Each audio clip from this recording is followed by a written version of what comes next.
రాక్షస యుగంలో ఉన్నాం. నేను మొన్న ఎవరో నా దగ్గరికి వస్తూ ఉన్నప్పుడు కూడా నేను ఏదో అంటా ఉంటే, కలియుగంలో రాజకీయాలు చేయాలి అని అంటే ఈ యుగం చంద్రబాబు యుగంలో రాజకీయాలు చేయాలి అని అంటే ఈ రాజకీయాలు చేసేటప్పుడు కేసులు వేస్తారు అనే భయం లేనప్పుడే రాజకీయాలు చేయగలుగుతాం.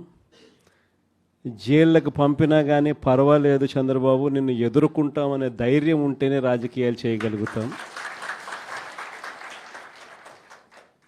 అలా ఉండగలిగిన తెగువ ఎవరికైనా ఉంటేనే రాజకీయాల్లో ఉండగలగాలి, చేయగలగాలి అనేది మాత్రమే ఈ కలియుగంలో మనం నేర్చుకుంటా ఉన్న పాఠం అని చెప్పి చెప్తా ఉంటాం.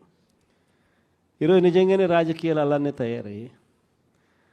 చంద్రబాబు నాయుడు ఈరోజు చేస్తూ ఉన్న రాజకీయంలో కనీసం 1% కూడా మనం ఆ రోజుల్లో ఎప్పుడు చేయలే. ఆ రోజుల్లో మనం ఏ ఒక్కరికి కూడా ఇబ్బంది జరగకూడదు అనే ఆలోచనలు చేశాం. ఇన్ఫ్యాక్ట్ నాకు బాగా గుర్తుంది, తాడిపత్రి మున్సిపల్ ఎలక్షన్లు జరుగుతూ ఉన్నాయి.